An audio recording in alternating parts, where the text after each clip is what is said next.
سپاہیوں نے اس خادمہ کے ایک بچے کو پکڑا اور اسے گھسیٹتے ہوئے لے جانے لگے۔ وہ بچہ کبھی پکارتے ہوئے اپنی ماں سے مدد طلب کرتا، کبھی سپاہیوں سے رحم کی بھیک مانگتا، کبھی فرعون کی طرف امید بھری نگاہوں سے دیکھتا۔ السلام علیکم دوستو، ایک اور نئی ویڈیو میں آپ کا سواگت ہے۔ دوستو آج کی اس ویڈیو میں ہم دیکھیں گے فرعون کس طرح سے خدائی دعویٰ کرتا تھا اور کس طرح لوگوں پر ظلم اٹھاتا تھا۔ ایسا ہی ایک واقعہ فرعون کی باندی کا، جو اسلام قبول کرنے پر اس نے اس کے اوپر کس طرح سے ظلم اٹھایا۔ آئیے دیکھتے ہیں اس ویڈیو میں۔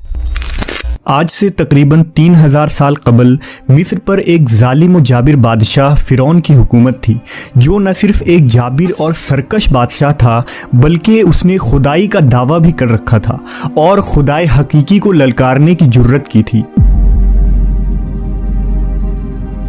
فرعون نہایت ہی بد کردار اور ظالم ترین شخص تھا۔ فرعون نے اپنی رعایا کو حکم دیا تھا کہ وہ اس کے آگے سجدہ کرے، اور جو کوئی بھی اسے سجدہ کرنے سے انکار کرتا وہ اس پر ظلم کے پہاڑ ڈھا دیتا، یہاں تک کہ اسے قتل کروا دیتا۔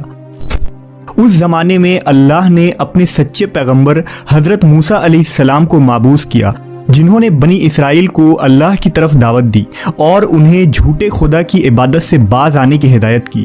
لہٰذا خود فرعون کے محل میں موجود ایک خاتون نے موسیٰ علیہ السلام کے دین کو قبول کر لیا اور اس لاشریک اللہ پر ایمان لے آئی۔ اس خاتون کا نام مشاطہ تھا، جو فرعون کے محل میں خادمہ تھی۔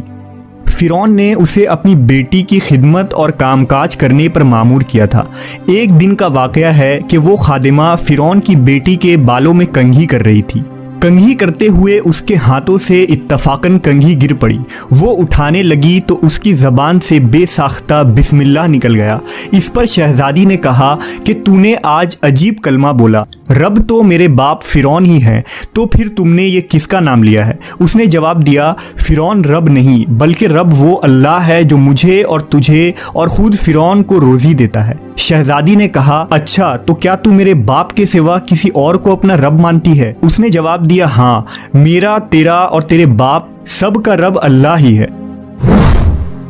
شہزادی نے اس بات کی اطلاع اپنے باپ کو دے دی۔ وہ نہایت ہی غضبناک ہوا اور اس نے اس باندی کو اپنے دربار میں بلایا۔ جب وہ حاضر ہوئی تو فرعون نے پوچھا، کیا تو نے میرے سوا کسی اور کو اپنا رب مان لیا ہے؟ خادمہ نے صاف کہہ دیا کہ میں تمہیں خدا نہیں مان سکتی، میرا اور تیرا رب اللہ ہی ہے جو بلندیوں اور بزرگی والا ہے۔ جواب سن کر فرعون حیرت زدہ رہ گیا۔ اسے اتنی استقامت اور جرأت بھرے جواب کی امید نہ تھی۔ فرعون نے سوچا کہ اس عورت کو ایسی عبرتناک سزا دینی چاہیے کہ اس طرح کی جرأت دوبارہ کسی شخص کو نہ ہو۔ اسے پتا تھا کہ یہ عورت اپنے بچوں سے بے انتہا محبت رکھتی ہے، لہٰذا فرعون نے خادمہ کے بچوں کو اس دربار میں لانے کا حکم دیا۔ پھر فرعون نے سپاہیوں کو حکم دیا کہ ایک بڑی دیگ میں تیل کھولایا جائے۔ جب یہ دیگ خوب تپ گئی تو فرعون نے حکم دیا کہ اس عورت کے تمام بچوں کو ایک ایک کر کے اس کھولتی ہوئی تیل میں ڈال دیا جائے۔ فرعون کا حکم سنتے ہی اس عورت کے آنکھوں کے سامنے اندھیرا چھا گیا۔ خادمہ نے نہایت ہی صبر اور ہمت سے کام لیا۔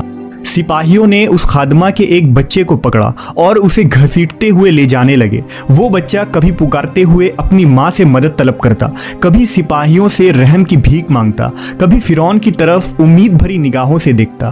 سپاہی اسے دھکیلتے اور گھسیٹتے ہوئے دیگ کے قریب لے گئے۔ خادمہ اپنے بچے کی طرف محبت بھری نظروں سے دیکھ رہی تھی اور اسے الوداع کہہ رہی تھی۔